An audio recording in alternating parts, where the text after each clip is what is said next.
ولذلك انت واش دير؟ انت كي تتوحش الايامات الجميله، لانك الان تعيش في وحشه وغربه، تحس الدنيا تعباتك، تحس حاجه متعباتك، الدنيا متعباتك، التفكير متعبك، كل خطره تفتح ملف في راسك متعبك. لماذا؟ تتحمل في اشياء، تنسى في ربي وتتحمل في اشياء. علاش؟ كي تعود تولي للور، تتفكر ايام الطفوله، تبدا تضحك وتفرح وتشتاق الى هذيك الايام، هذيك تشتاق الى تلك الايام وتقول سبحان من جعل السنين ثواني. فتقول هذيك الايام هذيك حلوه. علاه حلوه؟ تقول كلش كان يجينا بنين، اللي تاكلها تجيك بنينه وانت صغير. علاه؟ لان الانسان لما يكون قلبه صافي ومتعلق بالله وعايش على الفطره، كل شيء بربي، يعود يلعب ويحس باللعب، وكل حاجه تجيه بنينه، يقعد في مكان يستحلاه، ياكل حاجه يستحلاها، يشرب الماء يستحلاه، اي حاجه تستحلاها. علاه؟ لانه النفس نتاعو مرتاحه، ما يفكر في حتى حاجه.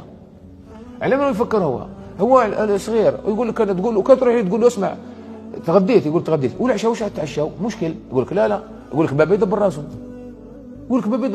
صح. والدخول المدرسي كيفاش راح دير له وليدي؟ يقول لك انا كي يجي الدخول المدرسي بابا يشري لي يدبر راسه.